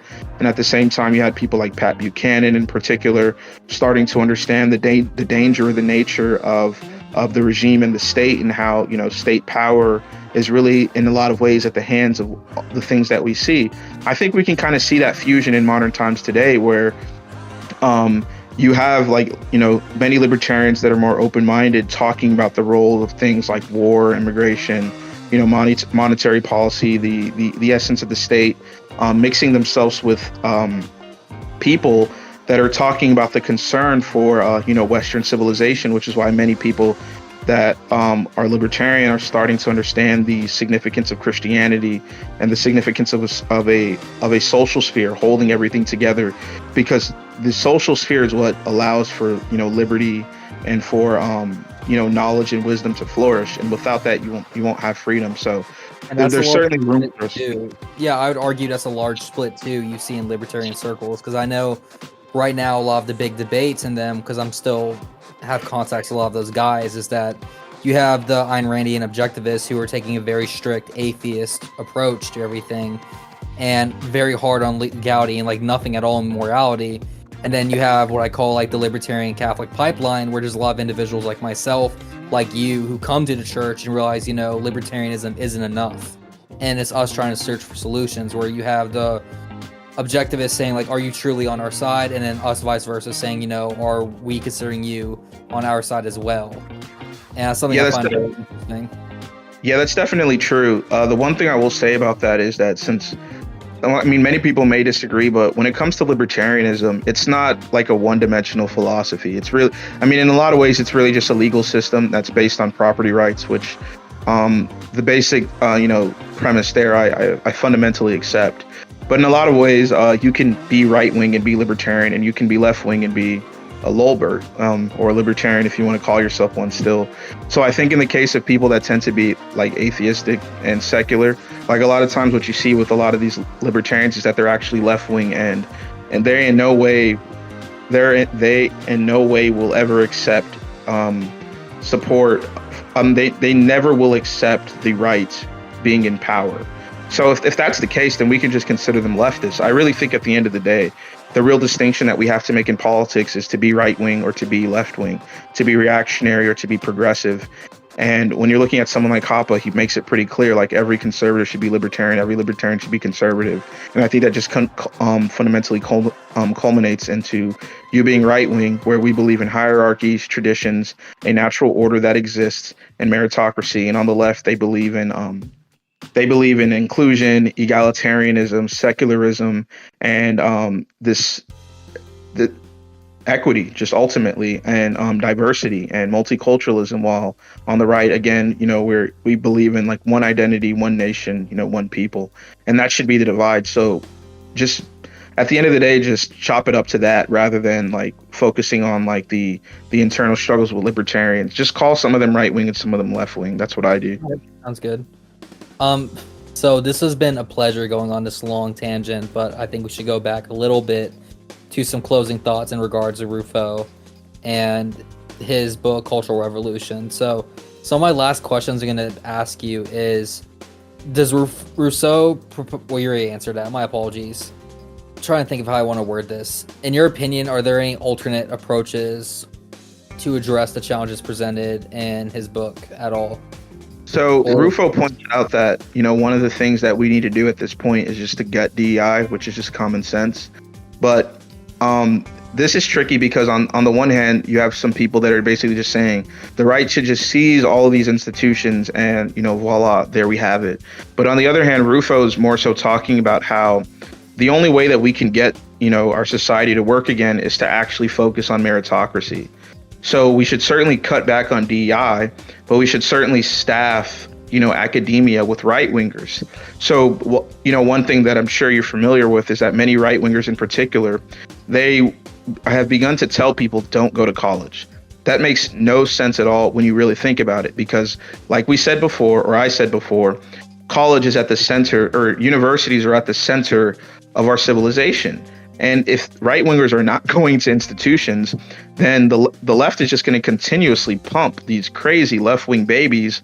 And, to just a quick side note, it's funny how they we're talking about, for example, the changes of demographics and the population decline. The population of the left is certainly not declining. They're pumping babies after babies after babies. They just love it. And, we're just having no right-wing kids, which is just unfortunate. But if we don't do anything about universities on that front, and we don't do anything to gut DEI, we just simply, invade these institutions, or we just invade DEI, then we haven't really solved the problem. It doesn't go back to, the essence or the moral problem that we're dealing with when it comes to, DEI and affirmative action and what's going on. I think another thing in particular that he stresses is that we need counter institutions. When you're looking at, for example, what's going on in Florida, I'm not sure if you're like a fan of DeSantis or what's going on in Florida, but one thing that DeSantis did was that he put Christopher Rufo on the board of directors for the new College of Florida. I believe that's the name. And I think the intended goal is pretty much to just make it the Hillsdale of the South, or the Hillsdale of Florida. And Hillsdale College is one of these small private colleges that still, at least to some extent, adheres to a classically liberal or a classical liberal education. So doing something like that's good. In Texas, you have the University of Austin. I believe there's about $100 million that was being pumped into that school in particular, where they're now trying to, revive the classics, maybe have a better way to approach economics and things like that. So if we encourage right-wingers to go to colleges like that, and these right-wingers are getting trained very well, or they're being educated very well, not trained, but educated very well, that's the right strategy. That's the right approach, because at the end of the day, intellectuals, they are the ruling class, or they're part of the ruling class, and they drive us to believe many of the things that we believe today. And again, when we're talking about public intellectuals in particular, if these intellectuals are bad, and they are bad as of right now, how do we replace the bad with the good? Do we just, do nothing about it? Or do we just do the same exact thing that they're doing? No, we want good things. So I like what Rufo is doing, and he mentions this in the book in particular, and that's the best strategy moving forward, I think, as of right now. So to nullify DEI, gut it, and to have counter institutions that we can use to educate and provide knowledge to a new right that's certainly yearning for this. And there certainly are other institutions that I think do this pretty well. The Mises Institute is a prime example of this. They're always going to get a shout out just because there's like over 1,000 books that you can just download for free. And, it's not just simply economics. You can do culture, the nature of the state, even some things about religion in particular, history, et cetera, et cetera. Et cetera, et cetera. But then you have other publications like Chronicles Magazine, where, they write a lot. And, homeschooling as well is something that's very good. A lot of people are providing homeschool curriculums and whatnot. And of course, you and I both have mutual friends where they're providing a classical education at a very cheap price and whatnot. So these are things that, Rufo's talking about, where, if we do these things, we'll be able to, fix some of the problems that we're dealing with as of right now. All right. Sounds good. I've had a great pleasure having you on my podcast, and this has been a very enjoyable conversation. And we did go a bit over time, but honestly, I don't care. I've enjoyed this, and I'm sure our viewers and listeners are going to enjoy it as well. So I want to first off thank you again for being on my show, and thank you for such knowledge and insight you provided. Yeah, no problem. Yeah, thanks for having me. This certainly was fun. Do we still have time for me to say like one thing in particular to kind of like combine the three? Yeah, I was going to go over that. So I want you to share whatever final thoughts you have, and then we're going to go ahead and wrap it up. Okay, so final thoughts on the 3 books. For the too long didn't read for people. We started off with the Closing of the Mind by Alan Bloom, where pretty much he's basically pointing out that we're stupid. And then we continued on in the middle with The Age of Entitlement and the significance of the Civil Rights Act of 64. And the reason why this is important is just simply because that's what started the affirmative action political correctness and allowed for people that would not have gotten the jobs that they did in the bureaucracy and at certain institutions to be in power. And what you see as a result occurs in America's Cultural Revolution by Christopher Rufo, which is that you see the explosion of DEI, the explosion of diversity hires, the explosion of wokeism, the rise of secularism being the new religion. And that's fundamentally why higher education is so important.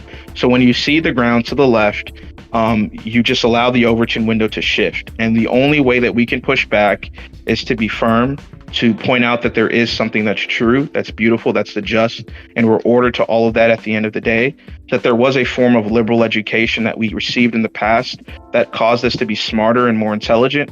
And if you're someone that's worried about how stupid people are on TV, or how dumb your professor is, or how dumb your teacher was in K through 12, it's important for you to read books like this and to get insights from each in particular and to, combine them in order to realize like what's going on, because we have a long road ahead of us. I mean, the left, in order for them to win, they took 100 years and they went through a long march. We may need to do the exact same thing, but luckily, because bad ideas eventually implode, we're already starting to see this and people push back. Thank you. And again, one more time, thank you again for being on our podcast. And I'd like to close out with a quote I always enjoy when, especially talking about these discussions. When you cut out a man's tongue, you prove him not to be a liar, but that you fear what he has to say. And I feel like that could encapsulate very well this entire discussion. Yeah, definitely. Yeah, that's a good quote. All right. Well, one more time, this has been Rumson Crusoe joining us for Rec Room Radio Season 2. And our next episode is going to be a roundtable discussion over the problem of evil. We're going to have 6 different guests on the show, all from different backgrounds, denominations, and faiths, and having a more philosophical discussion on the problem of evil. So tune in for that one, and after that we'll have a season finale part 2 in regards to that, and that'll be all for season 2. One more time, this is Solar Requiem, and thank you again for tuning into Rec Room Radio.